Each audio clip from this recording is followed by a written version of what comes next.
Yeah. All right, I we just are think that. now rolling. Hey, welcome to Orioles Nation with Monday Night Heroes. Damn it, I'm in the wrong show again. Oh man, the curse of these modern internet links. Hey, welcome to the post-mortem for the Temple of Elemental Evil. I'm Steve. With me, as always, is Rodney. Always wanted to say that. What up? Yeah. And we have Brian the Poet. Hey, that me. And maybe later on we'll get some input from Jay and possibly Matt. But right now, we're gonna kick this off with just the three of us. So All if right. you think we're the most boring of the players, thank you. Go back to doing whatever you were doing. But if you like us, you're in for a treat. Okay. That's right, Squitter Cutbait fans, rejoice. Wow, that Bog was a standard elves. wild 20. Mm-hmm. Oh, All right. I Well, didn't. doctor. Oh, All right, Temple of Elemental Evil, Gary Gygax with Frank Menser. What year? Yes, I 20 have years my ago. Sergeant Pepper's taught the band to play. All right, so Mm. I have a couple copies of this. Yeah, this is the I didn't even do it for the 40th anniversary, but it is copyright 1985 by TSR Incorporated. Mm-hmm. Hmm. Which So, means that this came out about 10 years after the first Dungeons and Dragons, since that came out what 1974. So yeah, that wasn't too I'd long. Yeah. be 11, but yeah, Yeah. Ever. these go up to 11. Mm. All right, so I guess the first question, because when we started this, I honestly didn't know it was the anniversary coming up. Mm. Um, honestly, I backed the Goodman Games Kickstarter for their original adventures reincarnated for Temple of Elemental Evil, Mm-hmm. Mm-hmm. and it came in the mail and it was huge. And I said to myself, I will never run this because it's so goddamn big.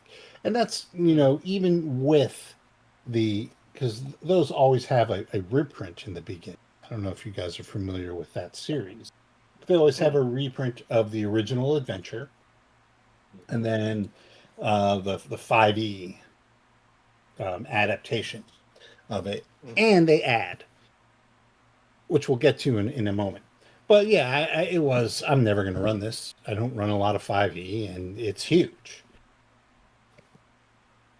Then I Mm-hmm. dug through my hoard of adventures and stuff, and saw I had a reprint of it from a drive-through, Right. which is weird. Some of the pages are printed or are backwards, flipped, and it's very strange.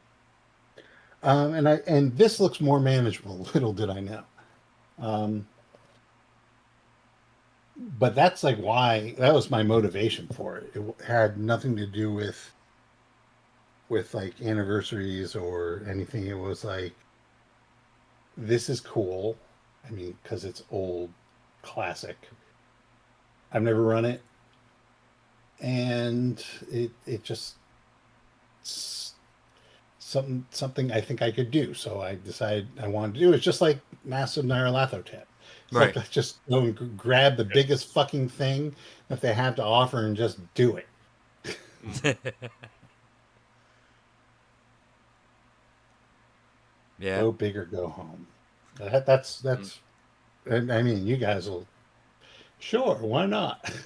Right. And Mm-hmm. this is what? The third? classic dungeon we've run?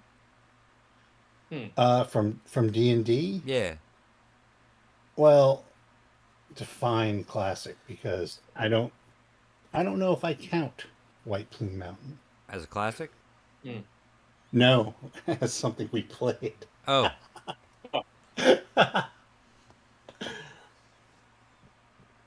What? Because technically though, it's the third. yes. Hmm. Well, also Tomb of Horrors Right, that was was in the first. 5e, Yeah, but that was in 5e. right. Hmm. But yes, this is it's really the first that we've played. I think that we took seriously. Tomb of Horrors was a hoot, but it was a hoot. You know what I'm saying? Yeah. Yeah. And White Plume Mountain was, I don't know what that was. Mm-hmm. It was something. Hmm. Which is kind of funny because Logan and his buddies just played the 5e version of White Plume. They finished it like the other day. Mm-hmm. And Logan was like, "It's great. I love it." And I'm like, "Well, you probably had somebody who knows what they're doing running it." Mm-hmm. Even so, White Plume Mountain's still one of my favorites. It is. It's a fun time. It's the kitchen sink approach to So, dungeons. so I count it Well, just because it's a favorite of mine. right.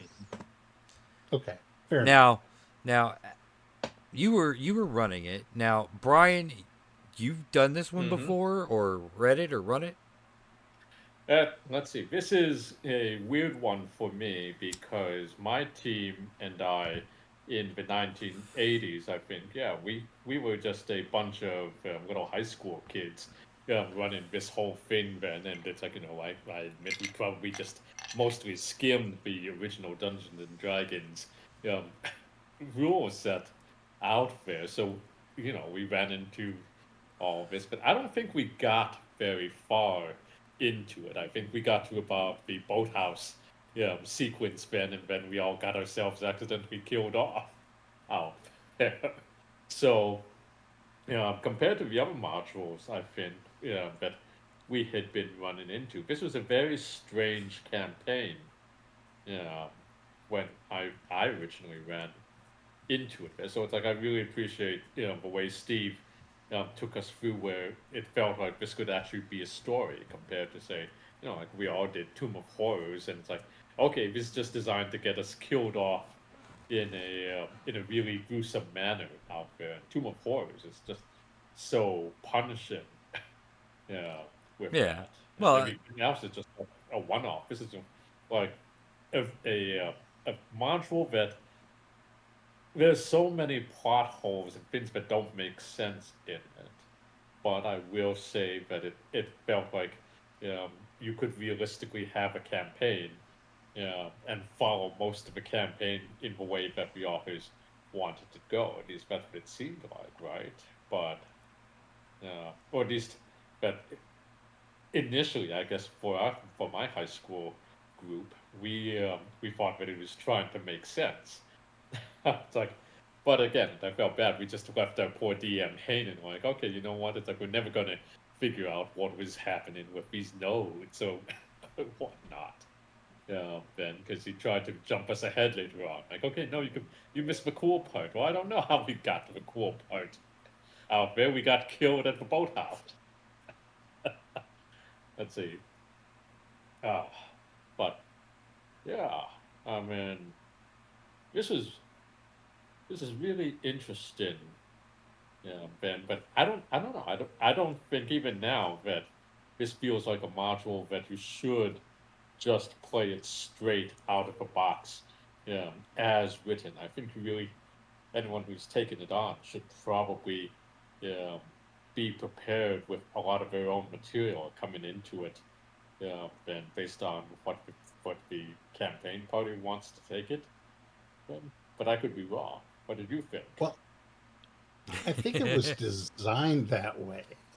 Hmm. Because you certainly cannot just pick it up and run it as it is. Mm-hmm. It's got that old, uh,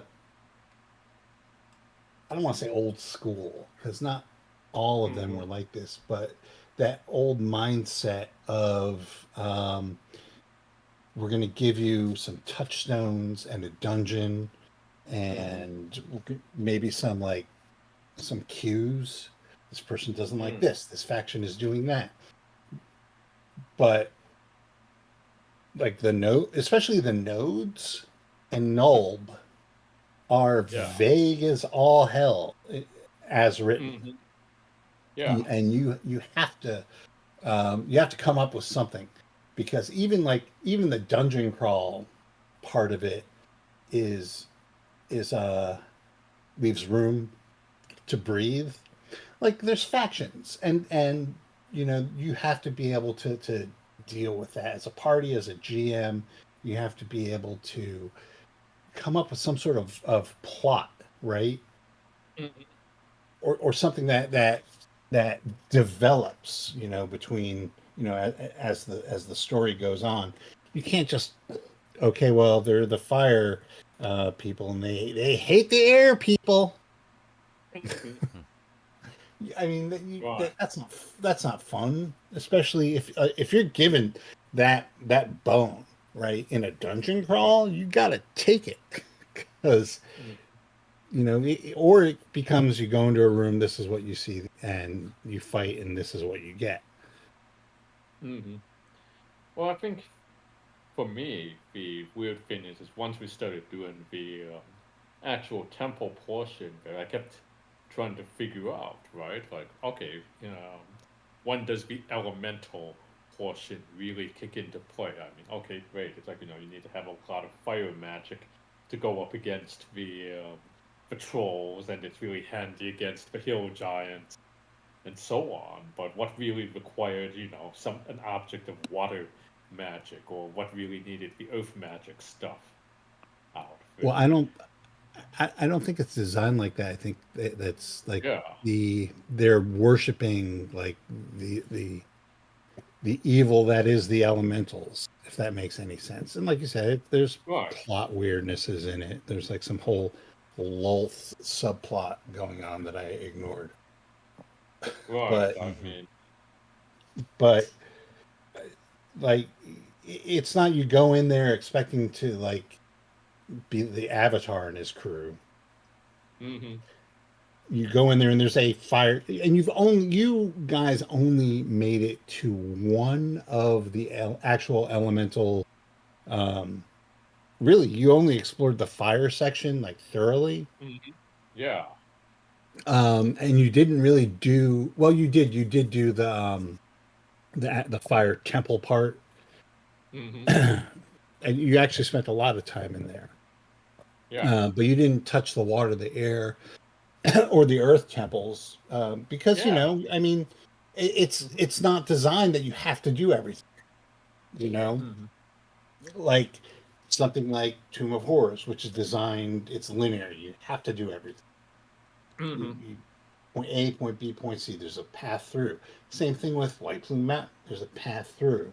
hmm Whereas I yeah, think at the point like this wasn't a mere dungeon crawl, and I think the other ones were either like White Plume Mountain was a resume, right? It was this guy's hmm resume, and Tomb of Horrors was designed for like Origins or Gen Con or something, right? And most of those old dungeon crawls are tournament designs, right? And they adapted hmm it for public consumption, but they're made to go through in 4 hours, hmm you know, and you get yeah, graded and all that stuff. And T1, the Hamlet, the original, you know, the original setting and module wasn't like that. It was designed to be a jumping off point for hmm campaigns. right, And that's how I wanted to treat it. As a matter of fact, to the point where I renamed everything. mm Yeah, I tried, and I don't know if this even came through.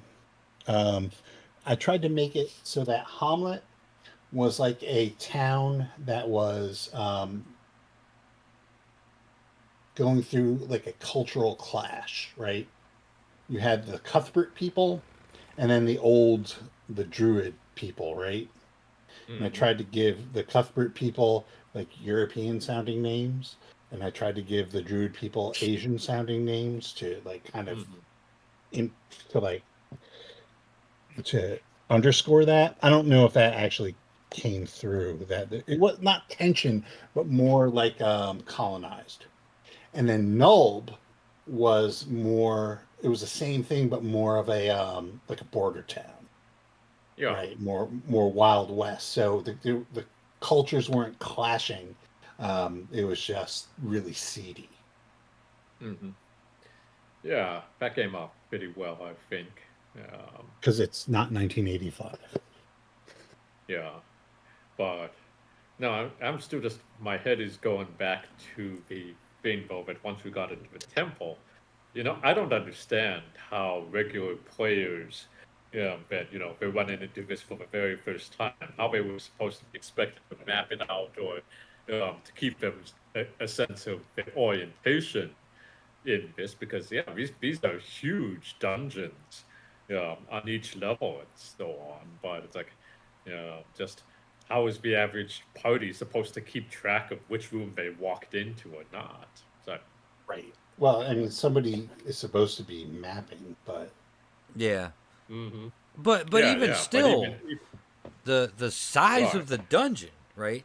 The sheer size, yeah, yeah, it really doesn't do much to give this feeling of tension between. I mean, we wandered around a lot. We, like you said, we got the hmm fireside pretty good, and hmm we maybe ran into a couple of other cultists. you ran hmm into like a bunch of thugs, like Yeah, brigands, really, who were hmm associated with the air faction. They were hirelings of the air temple, and we were but they captured weren't by the Earth Temple guys, though, right. hmm So, briefly. but all that was cursory, Right. really. hmm Like And yeah, once you got to the third level, which is hmm kind of where all this breaks down. mm, Like the third level doesn't have like a lot of that. It's more right. But um, as spread apart as they were, I mean, with all the wandering around we didn't hmm stumble into these other territories hmm too much. It doesn't really do much for this tension that because that was something yeah, I know you were going for, talking about it, is hmm that all of these elemental cults are fragmented right, and in opposition to each other in certain ways for control of the temple. right. But yeah, To see who would take up the mantle of head dipshit. right, but it just didn't that the I guess the size of the stage really didn't do much for that tension of oh, everybody's a little tense, you know there's yeah, Right. Well, also, hmm and I think I don't think there were enough actual people who were cultists. You know what I'm saying? yeah. hmm Like you had like the fire clerics, and you had like a couple of like the fire captain of the guards. But where the fuck were the guards? Right.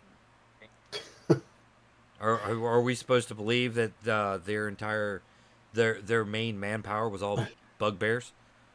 Yeah, hmm right. Exactly. right. Well, Well, I I mean, again, mean, now it makes I it say for that fun, because the but majority of our manpower was all bugbears, but yes, but you proselytized and converted them. hmm yeah. Well, again, it's bad. I have to admit, it wasn't until we hit the fourth level, then that the entire map of the complex even remotely started to make any sense at all to me. It's like Well, it's at because when least, you got the maps, yeah. Well, it's like you look at the maps and it's like, okay, fourth level. All right, fine. It looks like a demon's face or whatever it is. It's like this looks like some kind of creature out there. Like, okay, that I can figure it out. But it's like, I think yeah, when you're looking at even when you're looking at a map of level 2, level 3, for example, it's just you get so totally lost in this thing. Like, okay, it's like, what's the logic supposed to be about where Well, do you head to next, what you're going to run into next? yeah, it doesn't make any sense that Yeah. you figure that before it was a temple of element, because there's like tons of evidence that there was a use, Hmm. something else had a use for this before it was taken over by Zuckmoy and company. Right. Because there's ruined Right. rooms and defaced tapestries and all sorts of stuff like that. Who built Right. this thing, and why do you have like this huge underground complex? Because it is an underground complex Right. to impress visitors and stuff. Hmm. Right. Or at least there's no way that you can walk in and just go, Just okay, I'm going to go on to level 2 and I'm going to make a beeline for the barracks. I'm going to make a beeline to the kitchen or anything else like that. It's like, okay, you've walked into a strange room. Great. Another strange room. What's in the strange room? I don't know. right. Pick the lock on the trunk and maybe it's a trap. Maybe it's a It's fortune. Maybe it's trap it, and a fortune. I don't know. well, that's par for the course. It But is. But in but a it, it's map this it's huge. it's almost like it was a fort of some sort, but it's Hmm. underground instead of being an Right. actual fort. Right, but that every room function is just so opaque. That like like I'm running into a bugbear, or I'm running into a bunch of will-o'-wisps. It's like, okay, is this unusual that the will-o'-wisps are hanging out here? Is the Yes. Lamia supposed to just be here? Yeah. Why is there a Lamia in like Right, the third level of this dungeon? right. It's like I feel bad for the cleric that we spiked into the one room and we never came back for him. On one hand, it's like, Well, he got oh, out. I'm sure some oh, of the did he? other Did cultists he? found him. Oh, he Are you totally got sure? out. Like, oh, okay. And did we kill him by accident? I don't know. Well, he Like that's obviously died in the battle after, while you oh, guys were fighting Zuckmoy. obviously. He No, perished in that battle, obviously. no. It'd be Mhm. much more fun if he lived and we passed him on the way by back to Well, it's Hollow. like man, no, no. I mean, it's like doing the post-mortem reading. It's like, I'm looking through the notes and it's like, okay, so the really handsome cleric apparently is Oh, other the real module. handsome clearic you killed. That guy Yeah, we was killed good. him. Yeah, right. And it's like, I guess it's just, it's like he's supposed to be tougher or that a DM can turn him into, now he's horribly scarred and he wants revenge on you if you go to the demon wipe pits or something like that. And it's like, okay, well, Well, the way I looked at it, especially towards the hmm beginning, so I'm hmm looking when I read the thing through, I was looking towards the end and trying to figure that unless you are like average fifth level at the end of hmm this thing, you have absolutely no chance in hell of surviving. no, right. So, I mean that's why at the beginning you might have been a little too powerful, um, hmm in terms of the handsome cleric and all that stuff, because I wanted you to get some quick leveling so hmm that once you got into the meat of it, that hmm you would be able to like make it past things. hmm Well, I think the other thing though is that low level. Yay! Hey, Hey. low level, everything sucks. Let's just be honest, because everybody's a fighter at low level, Right. and that's Unless you're a I, magic once you user get and then you're tissue. hmm fair enough. Fair. Okay, you have a fighter and then you have a dead fighter. Now the wizard is hmm a dead fighter. Let's just be honest. You sneeze and it's dead. hmm But I've never liked like from 1 to 3, just because it's so tedious. hmm You could role play a lot more, but it's like, okay, I got my big hurrah. Okay, I'm done. I need to go to sleep. Well, Mm-hmm. and you missed a lot of the initial things that were the grinding. Yep. Like Oh, I blinded. took I took so you not only did you play the Temple of Elemental Evil, but you also played a couple of Dungeon Age, Yep. Mm-hmm. like small Dungeon Age things. I put together a couple of mini dungeons for you to go in, Yep. Mm-hmm. uh, and uh, that was all there just so you would grind a little bit and not Roland and Nelb um, as second level characters. Well, except for Yeah. Silric, Yep. who was going to be second level for twice as long as everyone. Yeah. Mm-hmm. And believe it or not, though, that is my favorite character class. Mm-hmm. Wow. I think if I would have started out grinding with y'all, I would have been Mm-hmm. dead multiple times. Oh yeah. Well, there was the I mean, goat Necromancer dungeon. certainly didn't grow. Yeah, we got the goats fairly early. I Goats mean, were that was like the first side quest kind of thing. Mm-hmm. Were the goats? that That was really helps out And a lot. Squitter dungeon. killed 2 players. I Yeah. mean Oh, one characters. player. Well, you kill the characters. Okay, yeah, yeah. I mean, unless you're Okay, telling me something about Wes that I don't know. no.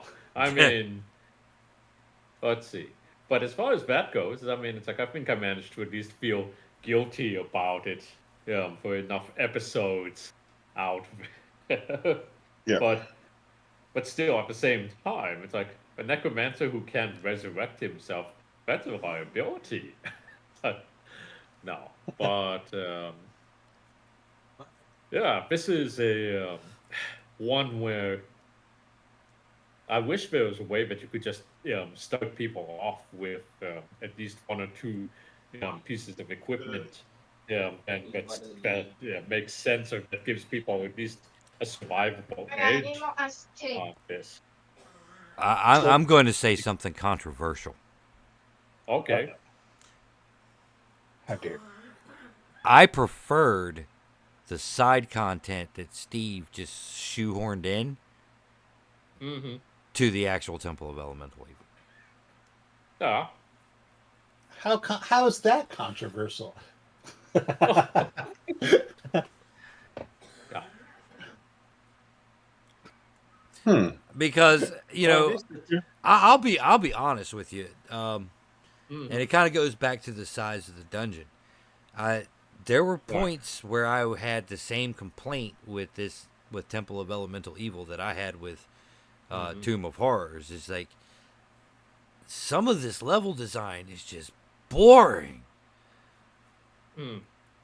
It Well, felt it's like not it intuitive. felt like we would go down a winding hallway into an empty room Mm-hmm. with 16 Mm-hmm. doors Yep. Right. and no real indication as to.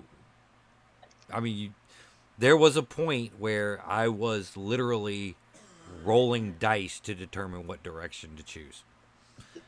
Well, I Oh, think the other see, thing is that when Steve did it, though, And that like the side quests, that's nothing on Steve. I think that's just the yeah. design of yeah. the dungeon. Well, it was also No. tailored more towards us. So when there were side quests, they were tailored more towards us, where the dungeon crawl was very much. It was designed if you had 1 player or 50 players. There was no.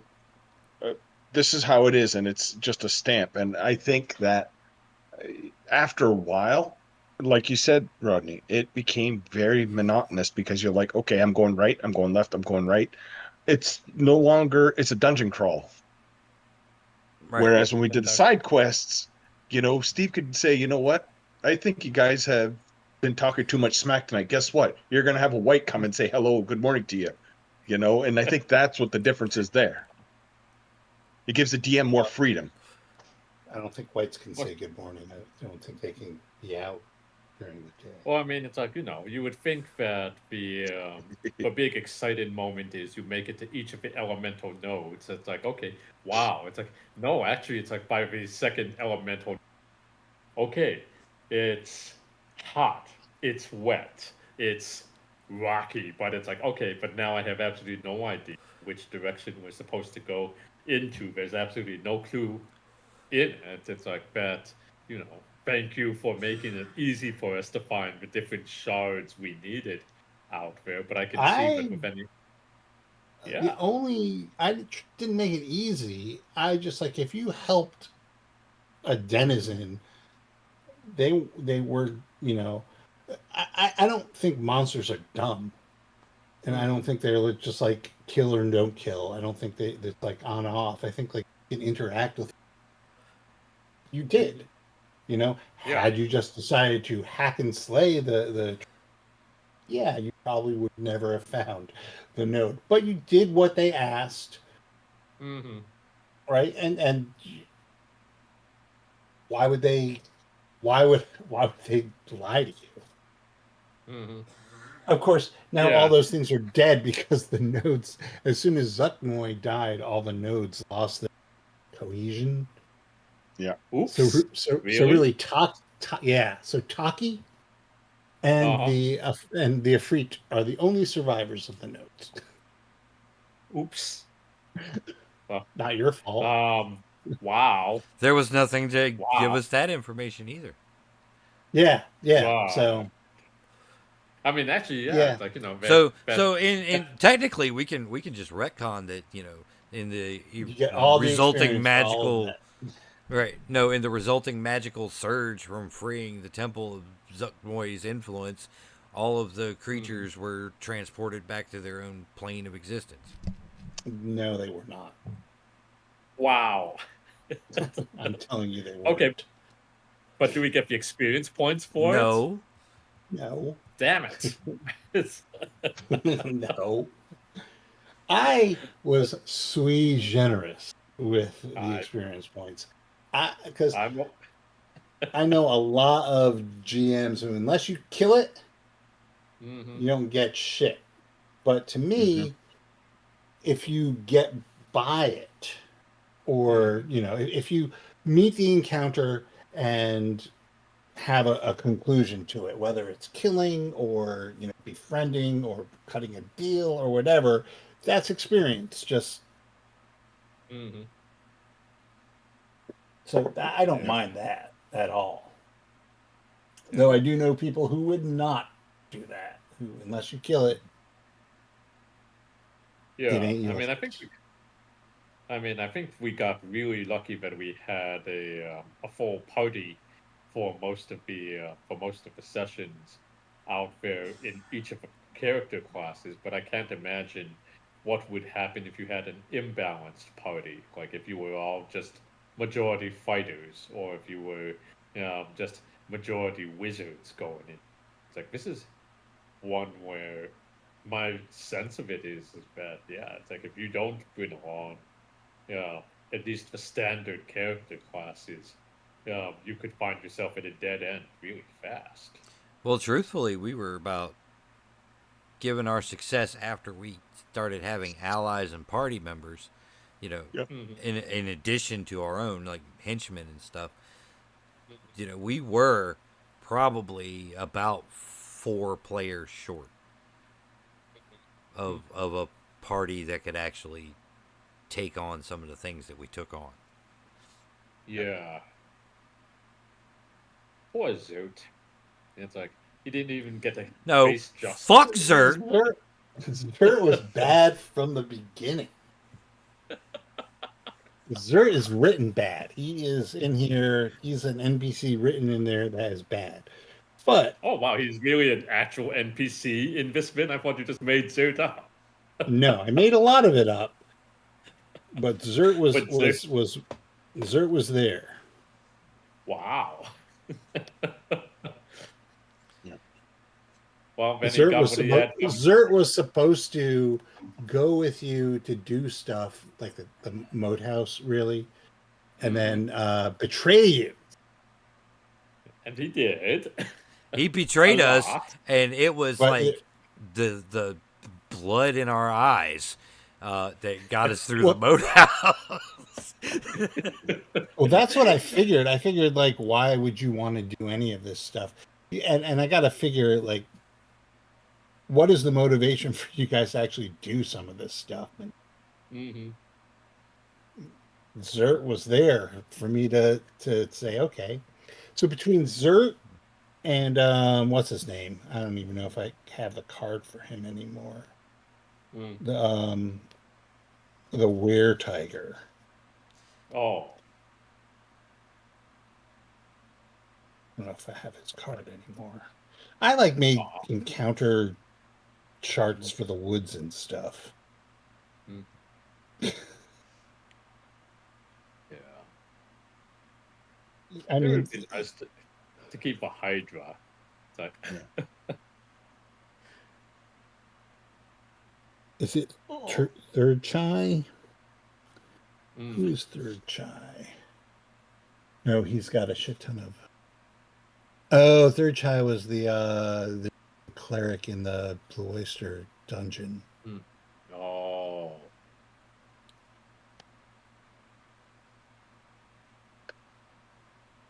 I can't find him. I must have chucked him. Oh well. I have 2 notebooks full of Completely. crap. Mm-hmm. Wow, you filled up 2 notebooks with this? Well, a notebook and a half. All right. Hmm. It was just too much to keep track of. Oh yeah.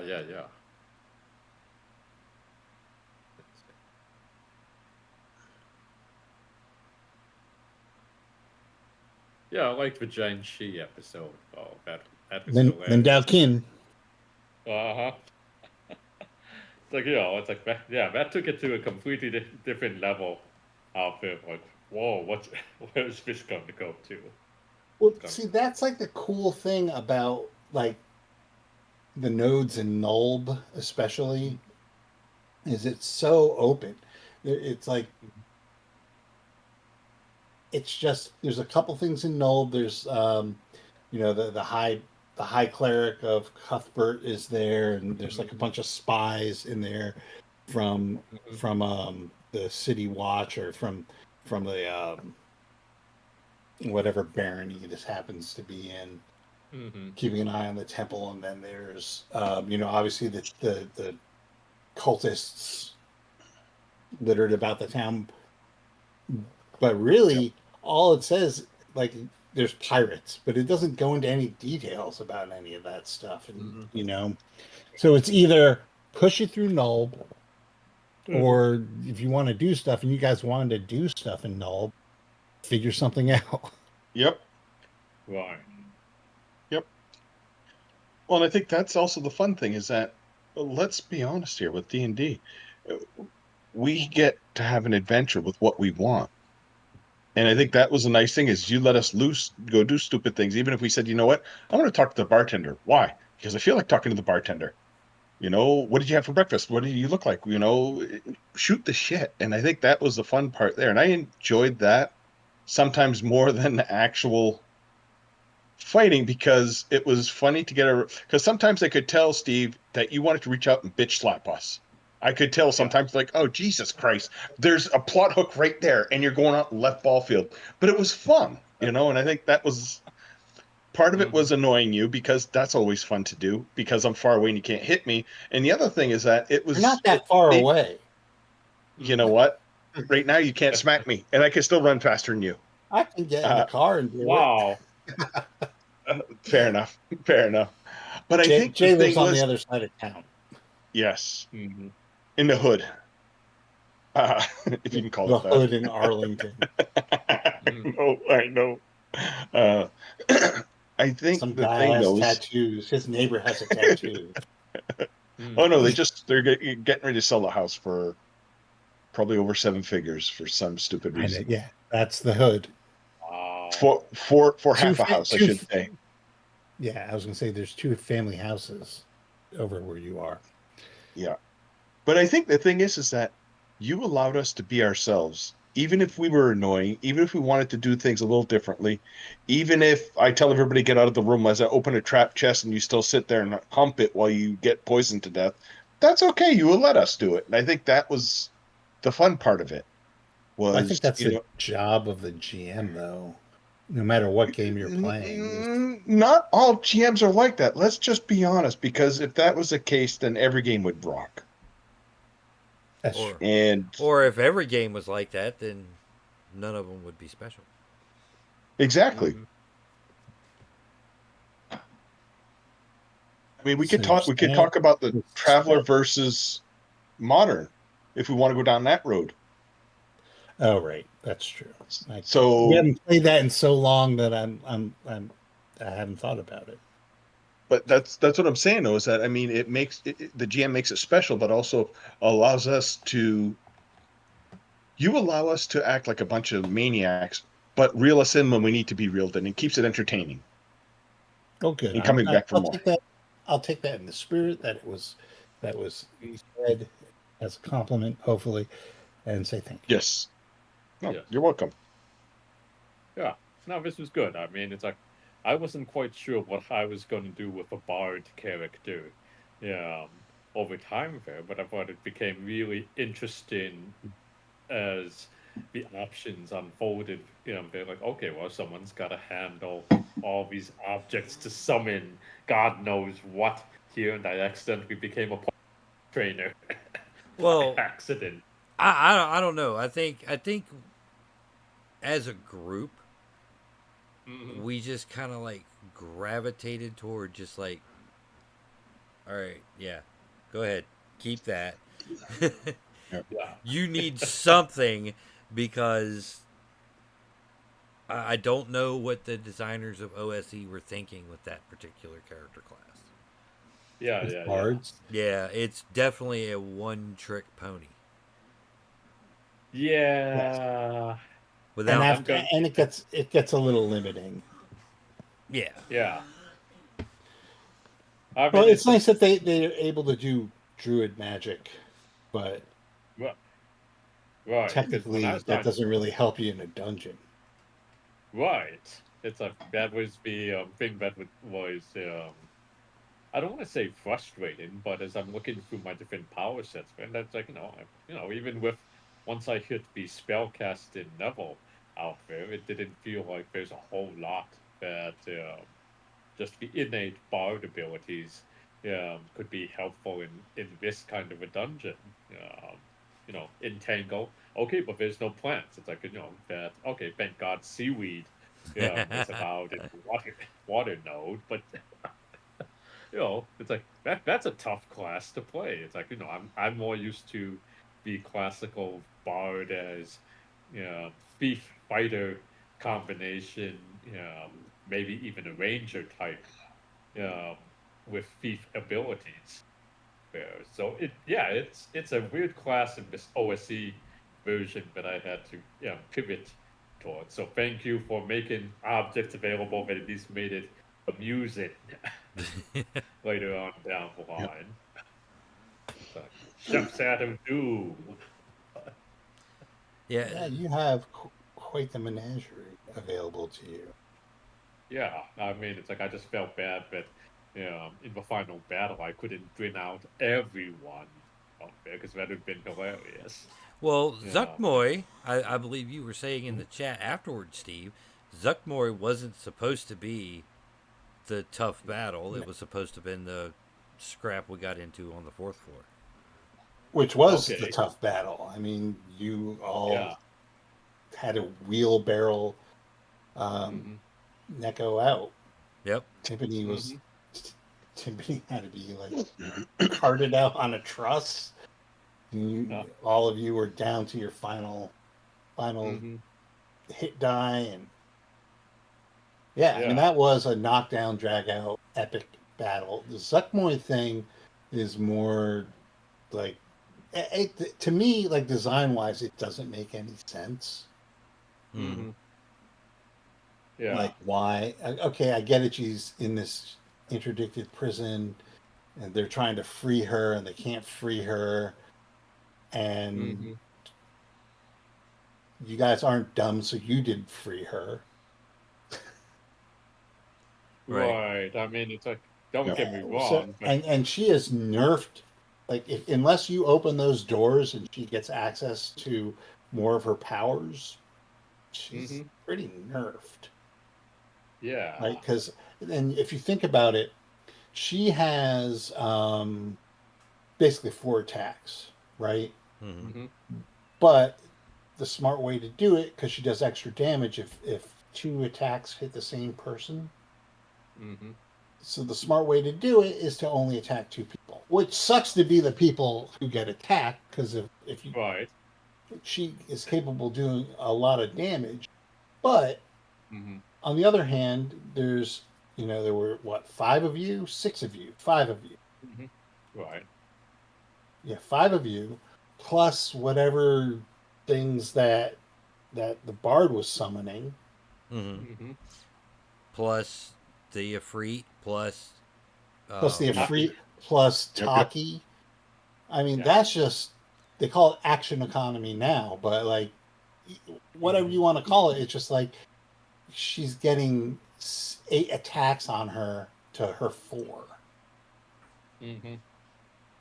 Yeah. right. as opposed to the Donnybrook in the temple, which had like 2 high level clerics, a high level magic user, a couple of fighters, gargoyles, various bugbears and gnolls and whatever. It was like a fucking free for all with a huge sphere of darkness and silence in the middle of it.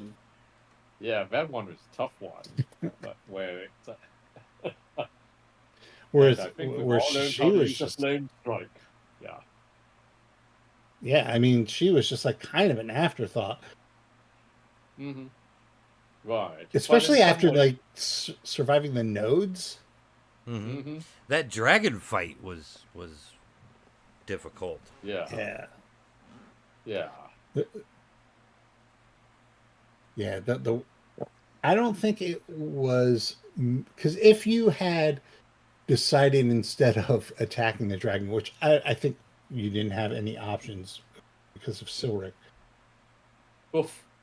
that dragon would have had, because there were 2 of them on that level, Oh. and they were a mated pair going through some Oh. tough times. Like they were in the middle of a dragon divorce, Oh. and that dragon would have had you go and try and steal from the other dragon, Mm-hmm.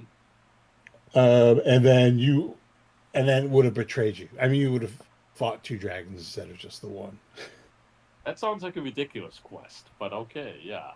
Well, and the thing is, like the way the nodes were set up, Mm-hmm. it's so if you look at the Goodman Games version of it, they have it all like mapped out and set up, and they have their own little Mm-hmm. plots and stuff going on in there, which is fine. All right. But I didn't want to use theirs, so Mm-hmm. my philosophy was I took the maps, I saw what they had, and I put them in different rooms, Mm-hmm. and whatever, like, you guys going through role playing was going to be the cues as to what was going to happen, like with the various denizens of the nodes. I actually thought that kind of worked out well. Yeah. And it wasn't Silric's fault, it was the sword's fault. Mm-hmm. Yes, that's true. I'm still just happy that we decided to try and keep Taki alive for as long as we managed with that one. That was pretty cool. I At one think, point, Taki was down to 3 hit points. yeah. Taki Now, was not having a great day. here's questions for the GM, because I think now we've all had our backstory, right? Mm-hmm. Right? And Yep. and we know we've developed the relationships between the characters and stuff. Is Taki coming with us to Ravenloft? I wasn't going to bring him because I think that having Once he's out, he's out. Yeah, Oh, I come hate on. That'll be hilarious. GM NPCs. I mean, he was No, there I because he was there, and it was. He wasn't I gonna think disappear. I think the party has grown attached to Taki. Mm-hmm. Then you know what we should do? Let's give him 'cause really- a proper death. He was there with us through, like, he was right there in the middle of the shit with us. I could I keep mean- Taki, and he can go with you. Sure. Well, If you guys want Taki, have talkie. No, I can see it. But there we are. We arrive in Ravenloft, and then we find Strahd's new gardener, who was looking for some work after he'd been away or something like that. It's like, oh God, you guys again. It's like, I mean, wow. there was a bunch of stuff I loved about how we like started developing into our characters over time, Yeah. and Yeah. Everyone how just did real good. Baltana and Timpani are cousins. Mm-hmm. Yep. Yep. That's fun. Because Everyone until knows each other. You know hmm, how Dagmark stays silent most of the time, but when he does Mm-hmm. talk, it's usually to like hurl an insult at Squitter. yes, Yeah. That worked out well. I think it worked out really Or the well. Cuthbert people. Mm-hmm. Yeah, I think some good characters really came out of this Yeah, one. he didn't like the Cuthbert. Oh. Well, I Yeah, I mean, think Cuthbert is their analog for the Catholic Church, so why would he? Yeah. right. Saint Cuthbert of the oh, Cudgel. But I mean, sorry, Cuthbert. We are the chosen fools of Moradin now. Yeah. oh my god. Mm. So what are we Well, gonna do next? By the way, I know you guys had a couple things popping around. uh, yeah. Next week, Rebel Scum, Okay. yes. and maybe a return to Heroes for Hire, Okay. Mm-hmm. and then for spooky season, Steve's running the chosen fools of Moradin through Yeah. Ravenloft. Ravenloft. Ooh. So I've Think never this one's really gonna played Ravenloft. I've only like played little bits here and there. Excuse me. Like actual Ravenloft, or have you played? Curse of Like actual Strahd. Ravenloft. I've yeah. none of them. Mm. I've not played any of them because I ended up not having somebody that wanted to run, and when I was running, people wanted to do sea campaigns or stuff like that, and it just turned into a lot longer than I thought. Yeah. Until I shut it down. Mm. Well, Ravenloft, yeah. It's different every time, apparently. Kind of. I heard that. It's all I'm right. So it's curious. different every Yeah. time, in the same way that the movie Clue was different Mm-hmm. every time. Yeah. So the Like big Waterdeep. overarching beats are there, and they're the Yeah. same every time. But some of the minor, well, I mean, they're not minor details, but some of the details are random, like the why, the where, that kind Mm-hmm. of thing. But it's not like the castle changes; just where stuff in No. the castle is. Well, I mean, like, what? My understanding of Ravenloft is that it's basically, Dungeons and Dragons meets the Universal Monsters, on the one hand. Yeah, and that's kind of curious for me because this is supposed to be your gateway to horror in the Dungeons and Dragons world. Yeah, then which would be an Um, interesting effect to keep going if I you mean, can, because it's the universal monster. Well, okay, I guess this Ravenloft setting, like the right, further on that came out later, but the actual I6, I think it's I6 Ravenloft hmm, module yeah, is more or less like got that old school Bela Lugosi Dracula kind of feel to it. Hmm. But even yeah, actually more like a Hammer horror. okay, yeah. That was, yeah. It's one of those. Yeah, this is one of those modules where I always saw it in the racks, but I never actually really got very far into it. So this would be fun. Yeah, Yeah. I've never played Ravenloft, but I do have the Domains of Dread box set. Oh yeah, yeah. Domains of Like Dread. Domains of Yeah, Dread, so yeah, that's what Brian was talking about in terms of the like it being like the Universal Monsters yeah. um, Oh. setting. But yeah. the if I remember the books correctly, it's been a while since I pulled them out. There are some instructions for like doing your own Domain of Dread. That never read Yeah. the Domain of Dread. Well, it's But kind of like yeah, owning so a just White Wolf book. It's like, you have the book, you just don't bother playing it. well, But, I mean, Ravenloft is a lot of going through a creepy castle. hmm Right. Right. Yeah.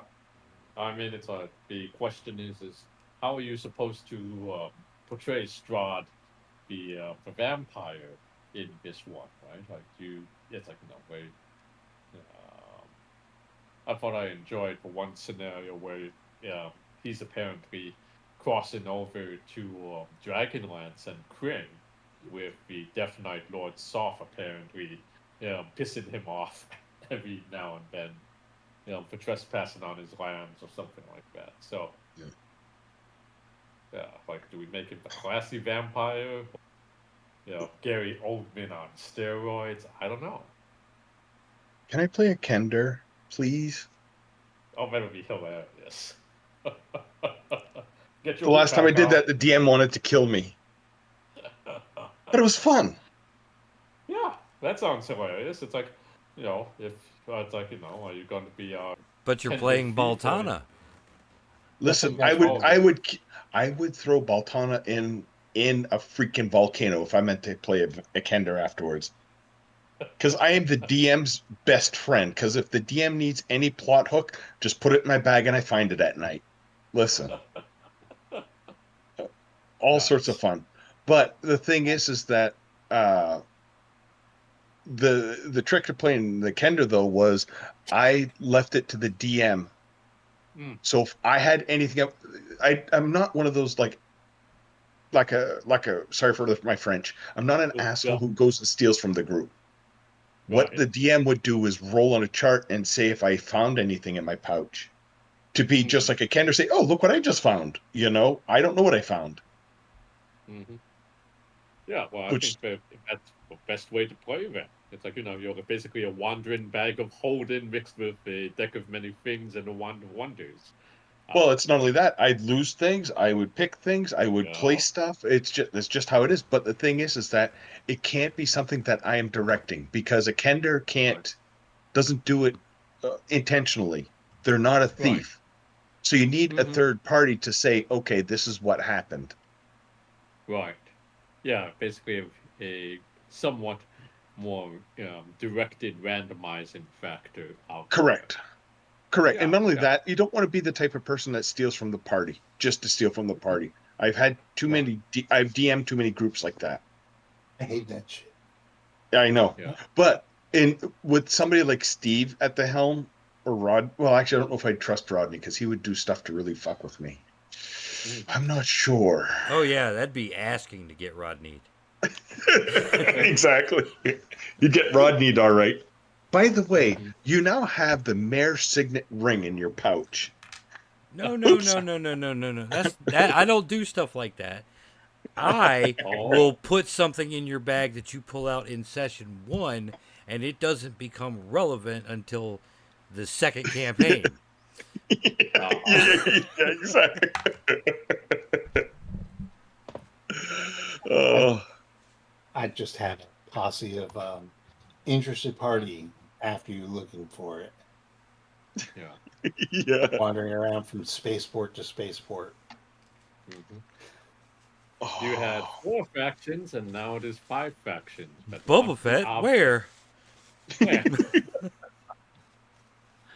yeah, that's going to be fun for Rebel Scum. Yeah. Actually, I think I'll be a half Kender, half elf, and I'll just have a midlife crisis, not knowing what to be. Nah. Half Kinder, half elf, all humor. Exactly.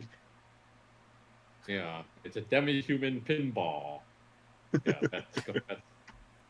that's going to be a trip. I guess we've also got a Kin in Yellow episode set coming up then later on down the line. Like any Say hint what? as to, yeah, aren't we doing the Haster one? No, that Up was ahead of comic? no, that was for Logan and his buddies. Oh, okay, yeah. We we I ran them through the first chapter of the Sutra of Pale Leaves. I'll run it for you guys if you want. If you want to Yeah. play the Sutra of Pale Leaves, that's fine. I'll run it for Interesting. Let's see. But, you. But it is yeah, no. bog standard Call of Cthulhu. Oh, man. It's like, I'm always up for sending more oligarchs and snotty people to their horrible doom of insanity and madness and terror. So, let's see. That'd be good. Oh, It's 80s, takes place in 80s Japan. Oh, interesting. Attila. Speed tribes. It's like, we have all sorts of little motorcycle gangs running around. But, Yeah, so one of them was a salaryman, another was a doctor, another one was like a fortune teller. Um, there was like a Brazilian laborer, yeah. American tourist, or like, well, I think Mm. her father was stationed in Japan, Mm. and then she just kind of stayed there, I guess. Yeah. And it was a cop, obviously, always a cop. He wasn't really a cop. He was like the I guess the Japanese equivalent of the FBI. I don't remember what Okay. that soup is for it. Mm. Yeah, I mean it was fun. It was fun and everything. Oh. Mm. Probably, honestly, not to stray too far off from the topic, but it was probably the most original thing that's come out of Chaosium in years. And they didn't even write it because it was Sons of Singularity did. Okay. Mm. But circling back to Temple of Elemental Evil, then. Thank you. Now, hold on. Before we get back to that,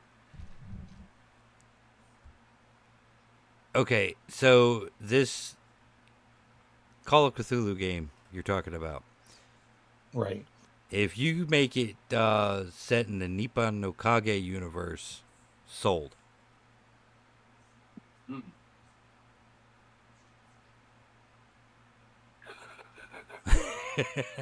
There you have it. I'm thinking. Doesn't require an immediate answer, but I'd have to read through the rest of it to see if it can happen. So, I mean, parts of it are like the first episode, the one they play involves the whole plot revolves around a car accident. So I have to figure something out to replace that. It might be possible. So maybe A cart from the storm quarry falls on top of a palanquin. yeah. So that wasn't a no. Well, it's still That's going all to I be need to know. playable. That was more of an indirect challenge, I guess. All right, back to Temple of Elemental Evil, Brian. Okay, so where I was going with that then is that, yeah, I mean, if you were going to update it or really revamp it now that we've actually done a playthrough on it, I mean, it's like, what do you think is the is the way we could actually make it a faster game, but also more entertaining? It's like, not that it wasn't that thing, this was a blast, but like I can't imagine other players would have the stamina to go through 46, 52 weeks with the adventures. Then it's like is there a way to really kind of get people on a speed run through this particular module? It is the original Mega Dungeon. Mm-hmm. How do you like pare down a Mega Dungeon? Yeah. I mean, I Yeah. guess you could stick people on tracks and kind of do it that way, but I think the charm in it is that it can breathe and it can, like spread out, Yeah. and Yeah. I think that's why people remember Temple of Elemental Evil as opposed to the hidden shrine of I can't even pronounce it. I'm not even gonna try. What's that one where you get sent onto a spaceship? Um. That would be the Barrier Peaks. Expedition Uh, to the Barrier Peak. mm, Another beloved one because it's got, it's different. But like there's a lot of AD&D mod. I mean, a lot. If you look it up on Wikipedia, like pages of them, but you don't remember half of them or even more than half of them because they're all kind of the same. mm-hmm. You know, details are different, but they're all like you're in a tavern, you go to a dungeon, you fight things. As you go down further and further, it gets hard to find leaders, either a vampire, a wizard, a lich. Mm-hmm. A At dragon. the Yeah. heart of it, a dragon, right? An undead thing.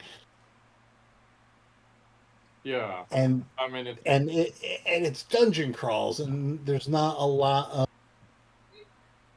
even the ones that are open to role playing, like what is the the Lost Island. Mm-hmm. Even stuff like that is not, it's very meticulous. Like technically, when you do that, it's a hex, right? Right. Mm-hmm. So, and I think what stands us apart, yes, it's very long. Mm-hmm. I mean, it clocks in and this is just, without the maps, it clocks in 128 pages, Mm-hmm. which is, you know, uh, modules are usually what, 30 pages, if that. Mm-hmm. Yeah. So, Well. Mm. like, it's like four, and yeah, it's as thick as four modules because it's T1 to 4. Mm-hmm. It Yeah. is technically or it's five, yeah, 4 modules. It's technically 4 modules. Yeah.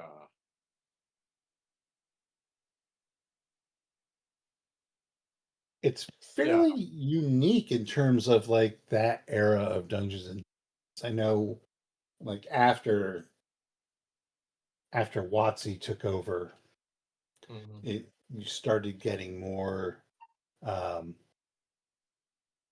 playable scenarios. I don't know if that's the right, but Yeah. they Well, I weren't mean, as dungeon crawly or hex crawly. Well, here's a right. thought for you, Well. Brian. Mm-hmm. Since it is a mega dungeon, a spot that's able to be carved out to serve as a base of operations within the dungeon. That way, you do not have to like go to Null, find your way out, go to Null. Just find your way back to your base on the first floor, on the second floor, Mm-hmm. whatever. You guys could have done that. You could have made a base, or you could have taken over that ruined tower and made that your True. Yeah. base. Yeah. Mm-hmm. We could have dropped that Yeah. first portable fortress right outside the front door. Oof. Oh, that would be nice. But What does that yeah, even Well, do? next time. next time. I think it's what it says on the box. Listen, It's a, we've all it's a watched Bugs fortress that Bunny. only you can get into. We don't trust what the box says.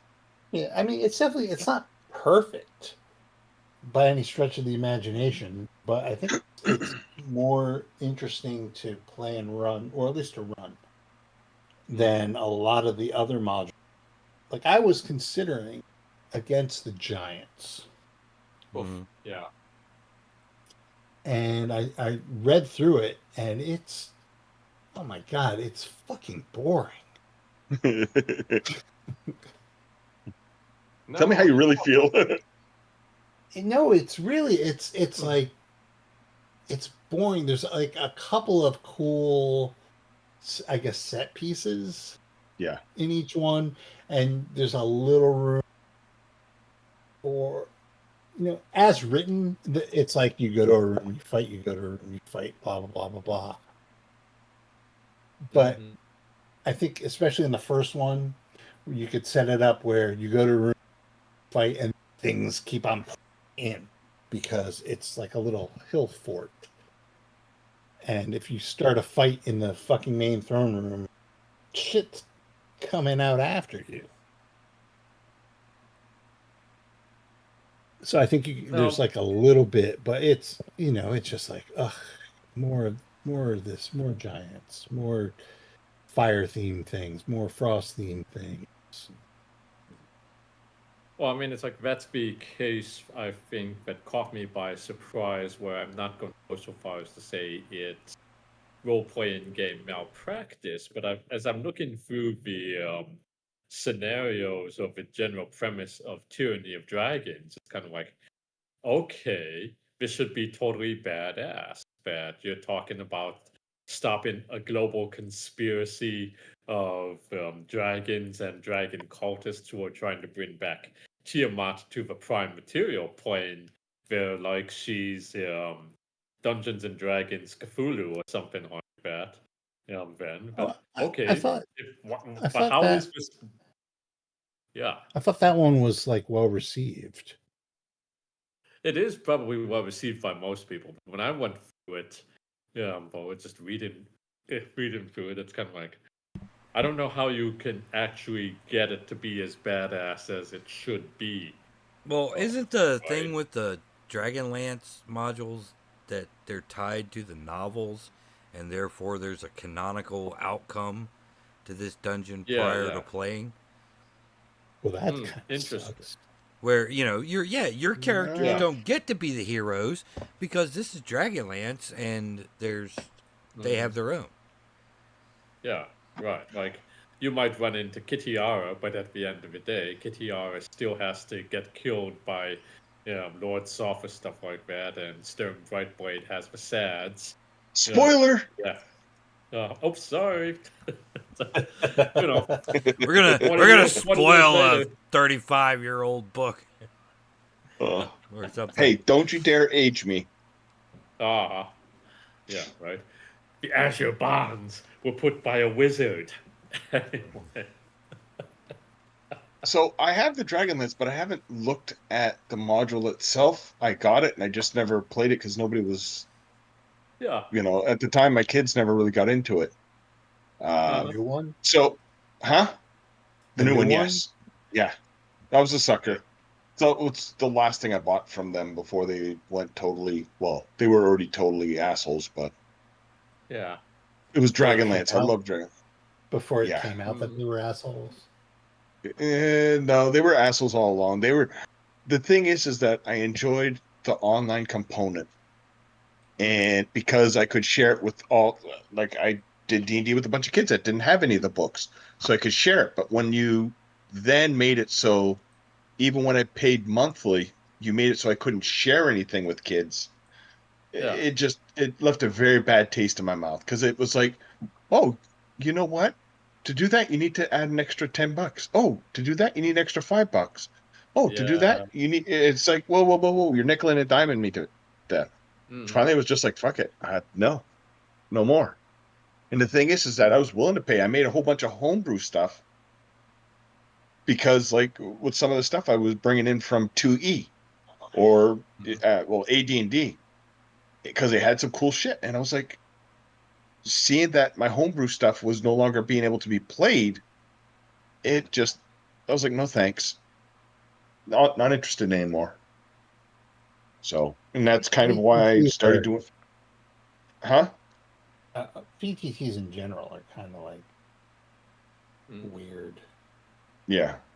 Listen, I would pay money to somebody if I could get other people to be able to play and get all the books that they need to be able to create character sheets, especially because, I mean, the kids that I played with were under 12, a lot of them. So they didn't have all these books, and a lot of them couldn't afford them. And it's like, it was nice when I could give them all this stuff. I don't mind paying for that, but I'm not going to buy a player's handbook times 10. I'm not going to buy, monster manuals times 10. It makes no sense. So, Right. and sorry, I'll get off my soapbox. They pissed me off. They ruined a good thing by greed. Yeah. Well, it's weird. They became the dragon out of the Dungeons and Dragons. They're just hoarding and kind of accumulating and all. Whatever. They don't really Yeah. understand where the great love for the intellectual property comes out of. I mean, it's interesting because, I admit behind the scenes, I spent probably about a good 3 or 4 months looking for material connected to the Temple of Elemental Evil out Yeah. there, and it was kind of like, what? It's like, this is like one of your oldest, most cherished dungeons out here, and there's no miniatures. There's, I guess, a branded dice set out there, but it doesn't make any sense at all. It's just kind of Well, like, a lot of the older Yeah. stuff they discontinue, and you have to buy it rebranded. yeah, and so it's kind of like So weird. they put out that Princess of the Apocalypse, which is their updated version of Temple of Elemental Evil. It's unreadable to me, but maybe other people get far further ahead with that. So I think that might have been the second one they put out after Tyranny of Dragons. So they have that. I know there's a company that put out like I don't know if it's a miniature set, but it's like a bespoke Temple of Elemental Evil. I think you posted it. It's like some bespoke Temple of Elemental Evil, but it was like a third party, and it was definitely not affordable. Well, now they've got a couple of PC games getting remastered for it that comes out next month. Then, and it's like, I just don't, it's like, congratulations for where you ran this dungeon. I just don't really see how you could have half of the fun just having a standard computer role-playing game out there. It's like, it'll feel too much like you're on the rails. You can't do much with it. But maybe I'm wrong. Right. There's also a Princess of the Apocalypse tile board game, but I actually, to be honest with you, I have the Tomb of Annihilation one. The D&D board game. Fun. Yeah, it's fun. It's almost better than playing like 5e because it's simpler. It's like just so stripped down. It's so much simpler. So I don't know if you played it with us, Jay, when we played it, but remember playing those really little mini card dungeon games, Dark Tone? Yep. It's like that, but on a bigger scale. Oh, okay. Okay. Whoop, whoop, let's go. Yeah, there's a randomization to those that that kind of changes it up, gives you a little more replayability. Yeah. I wonder if this Zuggtmoy would have been more interesting, or if we had handled her more like something like The Last of Us, where she's a super intelligent cordyceps or something like that, with a little cordyceps army.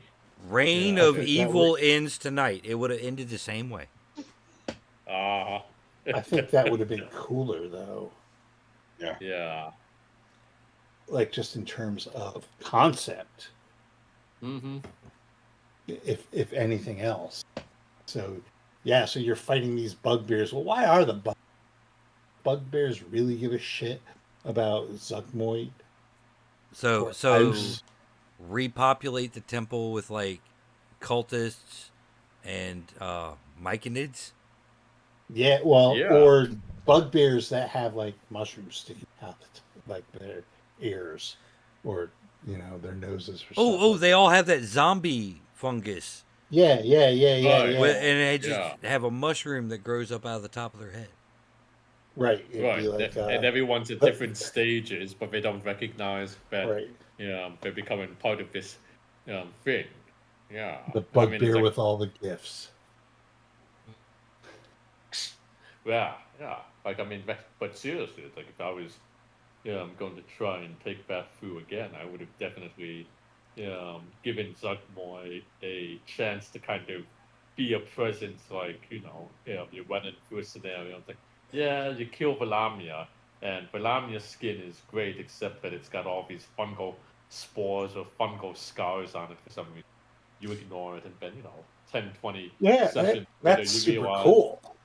Right, and then the yeah, setup right. for Yep. return to the Temple of Elemental Evil is that Mm, all of the creatures that you killed and the deaths occurred, in the battlefield. I don't. Is that part of the actual module? The No, temple marching no, out. just Okay.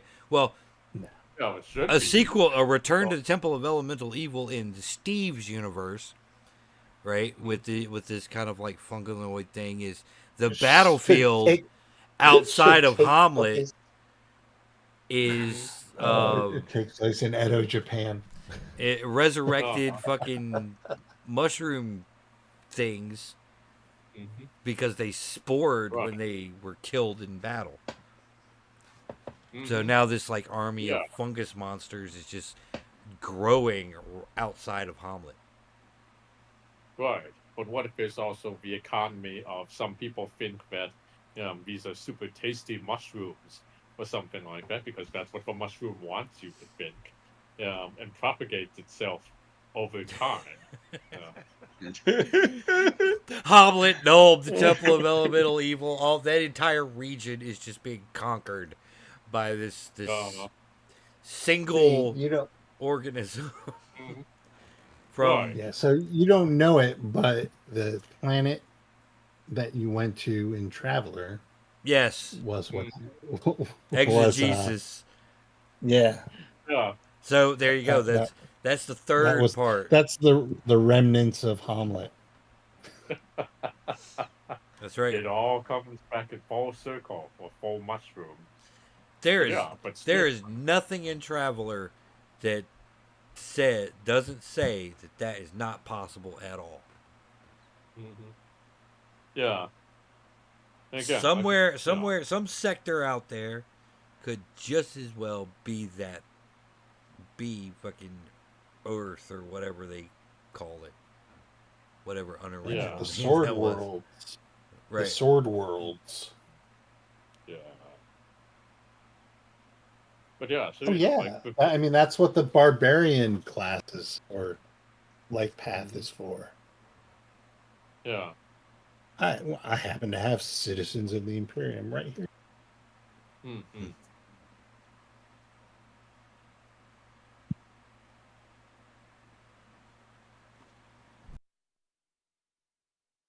Yeah, that Hmm. actually would be cooler Hmm. than just because really Zuckmoid didn't really do anything. She died well. Well, if I'm, She I did mean, it's die, like this. but like they didn't even make her much of a presence. Like every once in a Hmm. while, somebody like, yeah, Zuckmoid, right, and there's the Mm. but like I think there's definitely, and I should have done this. There should have been like a better way of conveying like her omnipresence around, even though you can't directly interact with. There should be like something there indicates there's this demoness Yeah. Well, I mean, to me, I guess there was no way to really pull it off in this run, right? But it would be that when you're going up against elemental cultists or whatever iteration of the evil elemental um, playing, then it feels to me like that to make Zugmoy really make more sense, it should have been like the cultist within a cultist or the conspiracy within a conspiracy that I take off the robes or we're looting the bodies and we notice that every now and then you run into someone where, yeah, they have the brand of a fire cult, but they also have this weird symbol on it. Is that a mushroom? Is that some demonic arcane symbol of Zugmoy? Then so that it's like, Right. but yeah, they were planning that, oh sure, I'm totally on the side of the Efreets right now, but only until I can serve my true queen and master Zugmoy, or something like that. Or at least tied the elements into like, you know, earth and water are Mhm. Zuckmoy's children, and fire and air Yeah. are Ayuz's followers, Hmm. Yeah, yeah. something like that. Since I mean, the Yeah. two of them were supposed to be kind of paired.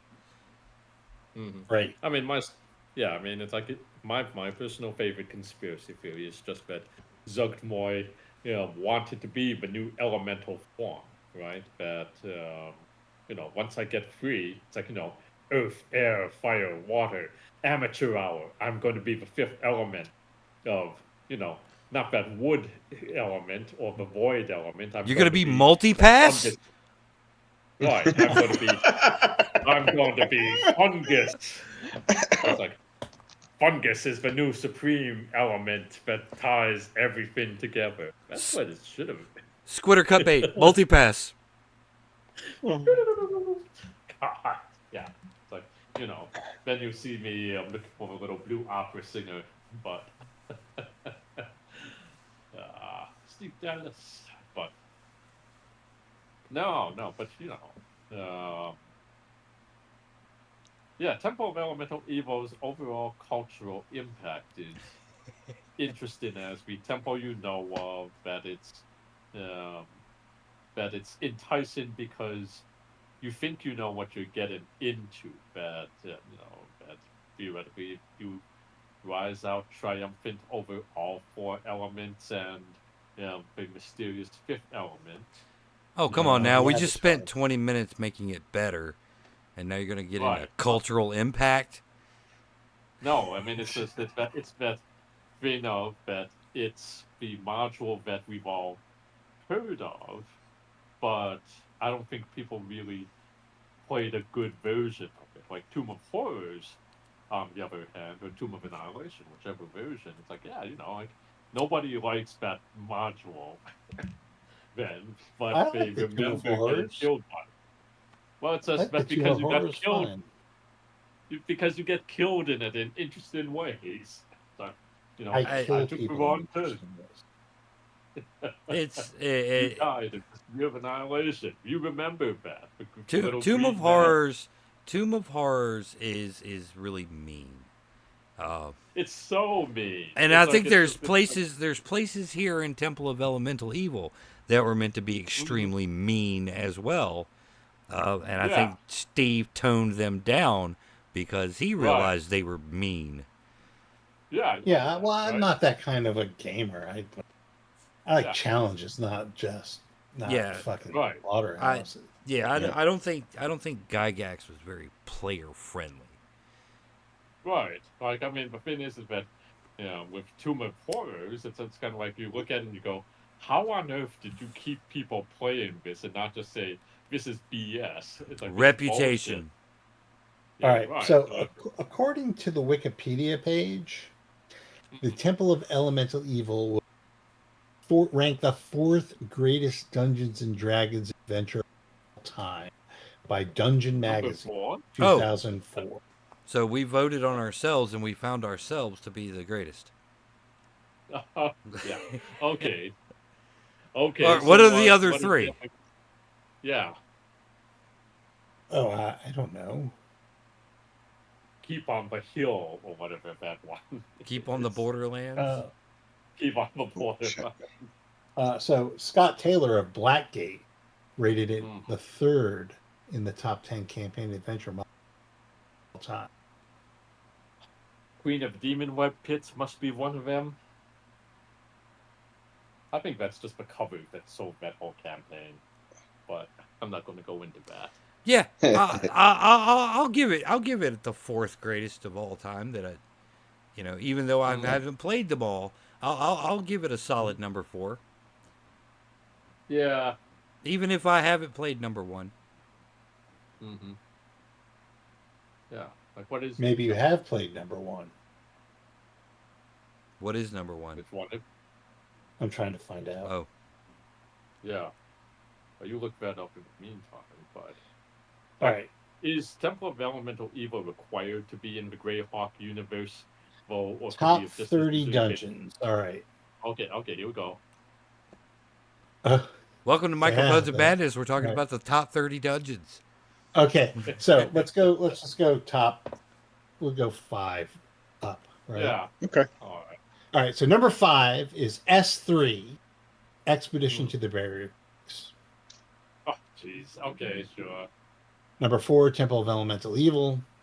Uh-huh. Number 3. All right. Mhm. Any takers? Want to guess? Queen of the Ravenloft.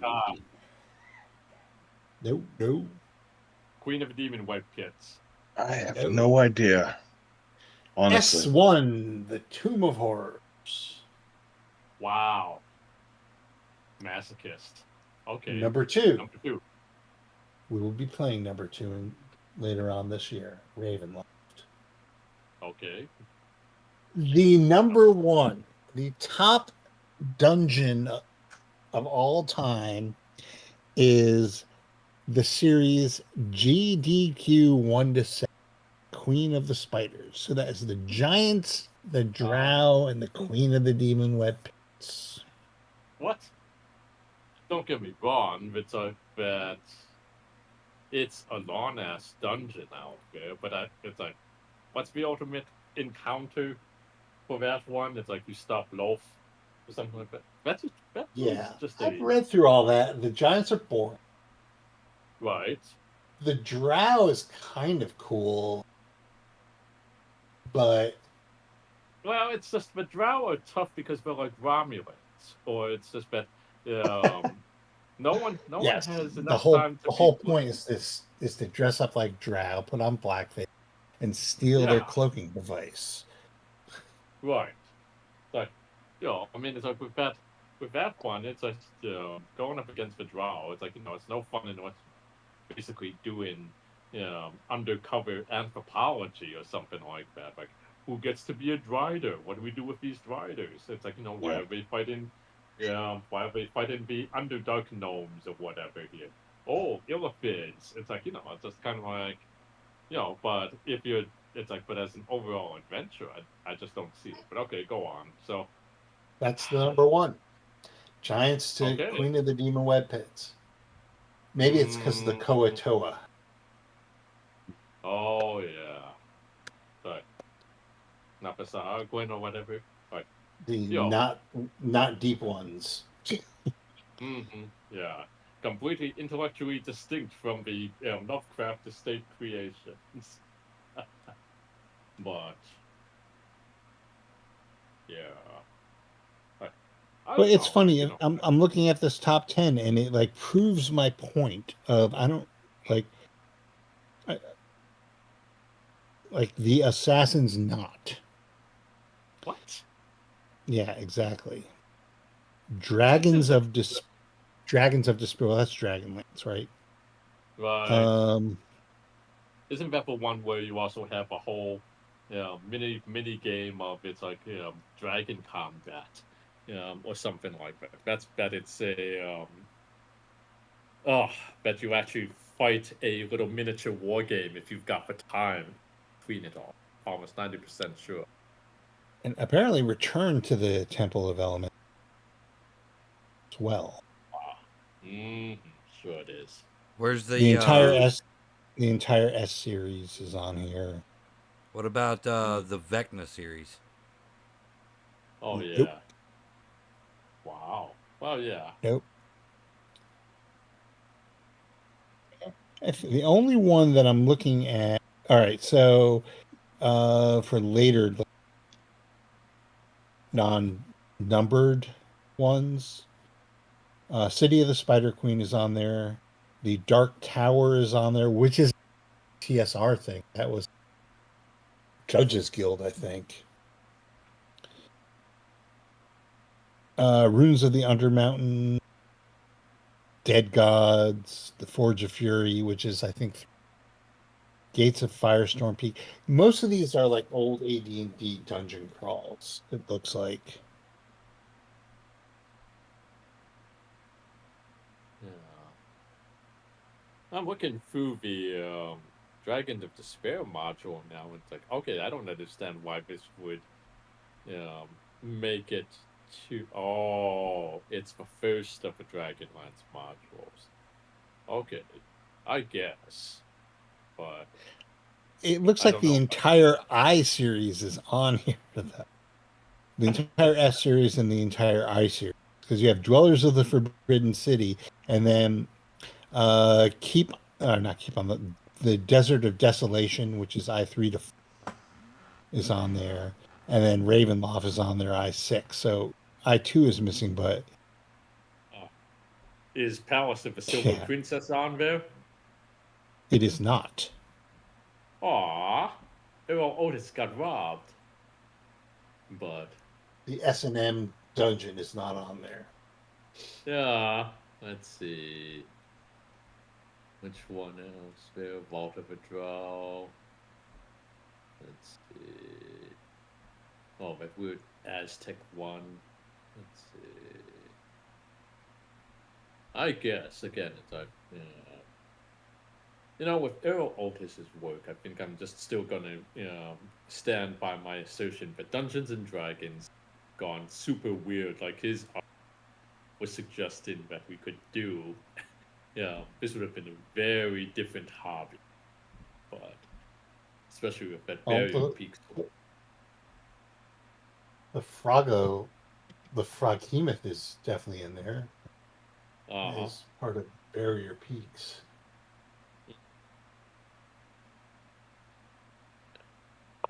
What's this weird one? All right, so we've gotten a little off topic. Okay, so A little.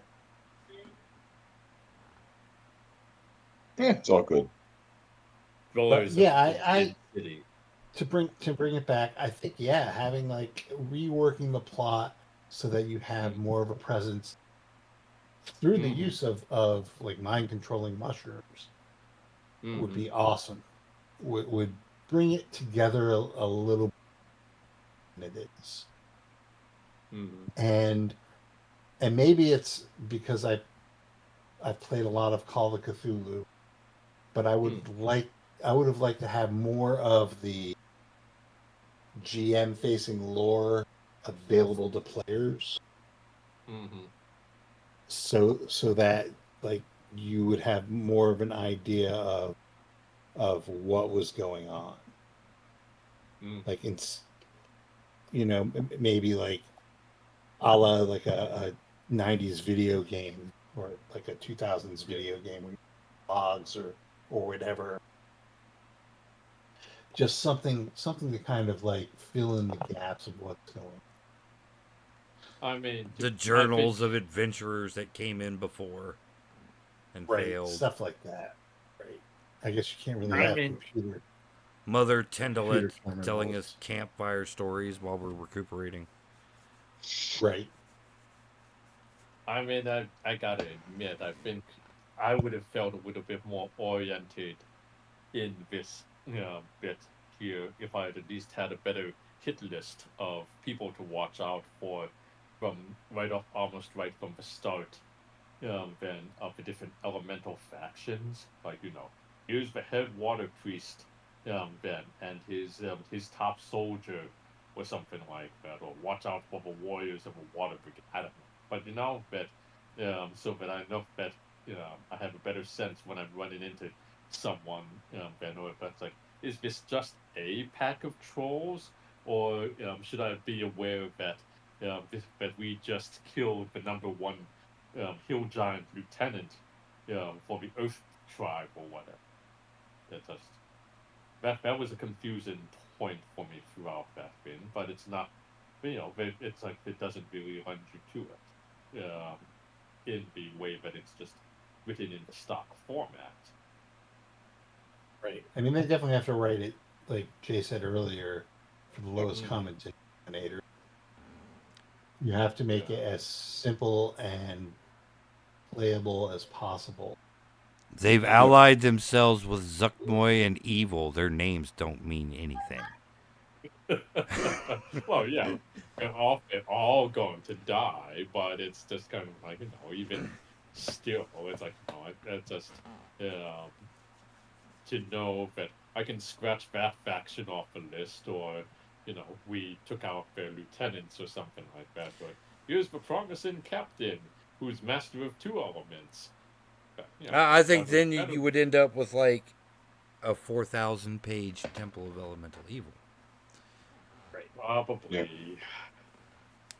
Well, it wasn't meant to be like Star Wars where every background extra gets a full backstory. Yeah.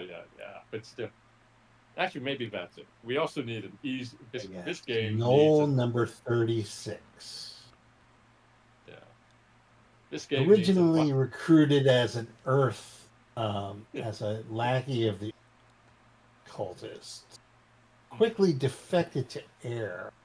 Once he realized his cousin had been recruited. Right.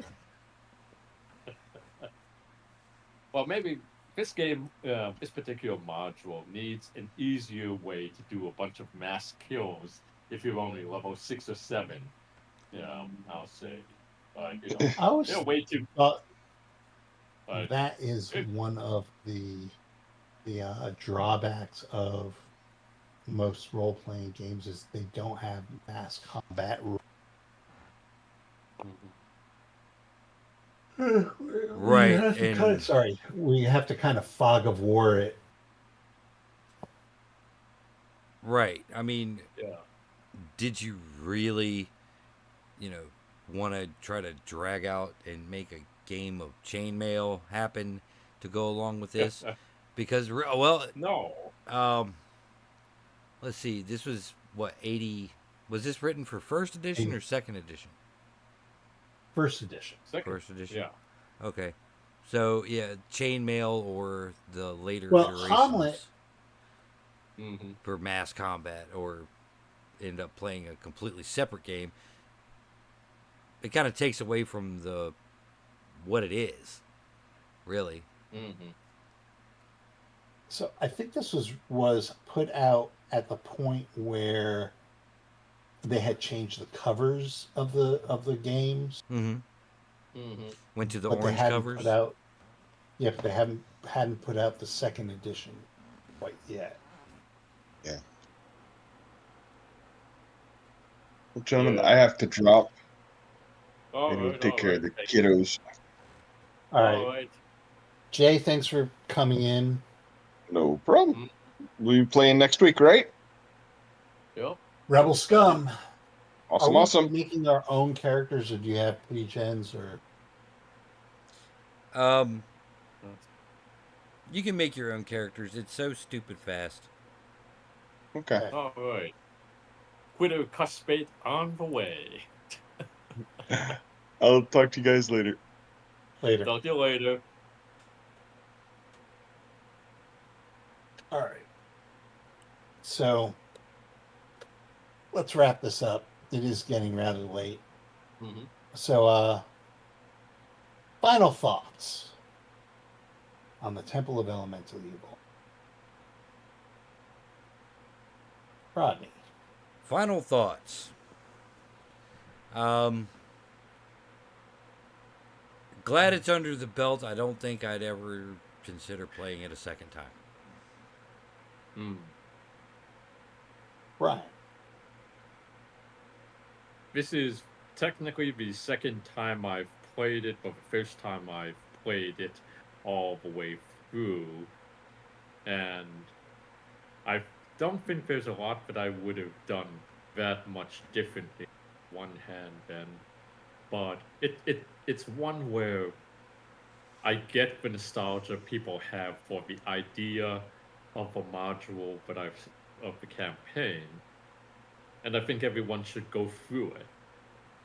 But it's also definitely not the way I would have played a lot of those cards as a game designer. Bennett, I don't think it would have flown, knowing what we know now about what makes a good campaign. Absolutely happy to know that it exists, that it's been a part of um, this common experience among all of us of a particular generation. Then. And I'm still puzzling over whether or not I would introduce this to young nieces or nephews or emerging players, for example, without the tips that we just highlighted about prove it, with Zugmoy in particular. I like it. But yeah, I think I agree with Rodney. This is a hard module to like just the same. You have to work to like it.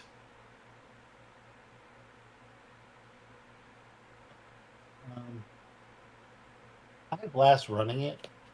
It was more work than I thought it was going to be, but in a way, I kind of like that in a way. Well, you prepare a dungeon crawl, and it's there for you.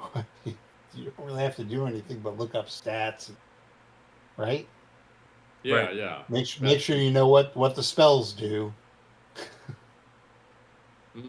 But this was more open. It reminded me more like when I played Twilight's Peak, where you had broad strokes.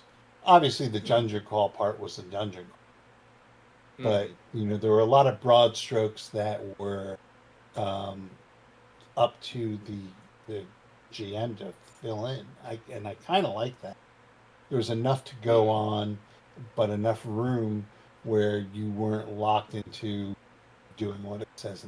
So, from that perspective, it is fun. Are there a lot of it doesn't make sense, like just in terms of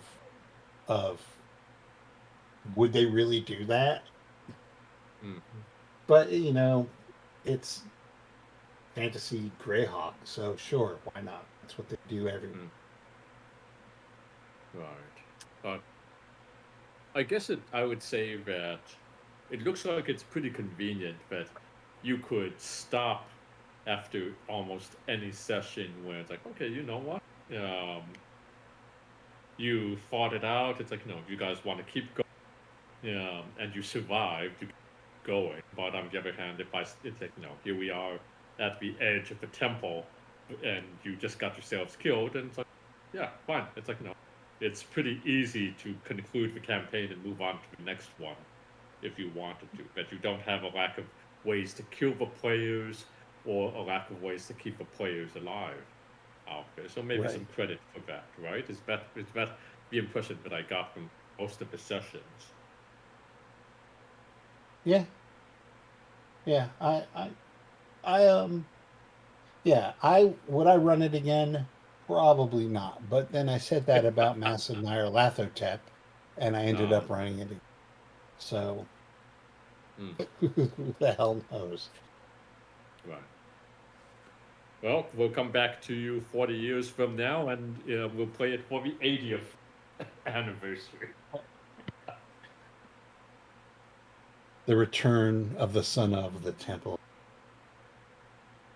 All right. Well, that about wraps it up for the Temple of Elemental. Thank you, everyone. Once again, thank you guys for playing.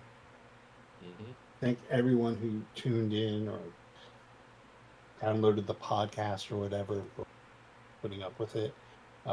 Looking forward to punching some space Nazis next week, and Space maybe getting Nazis must die. maybe getting into some Heroes for Hire. All I know is I don't have to prepare like hours and hours of shit anymore. For a little while. For a little while. So, So So with that, we'll just say goodnight. good night. and the See you final later. We'll torches be- go out over the Temple of Elemental Evil. For now. But all you hear is over the wind, you hear the Ius. Curse you, Morden. I will get you next time.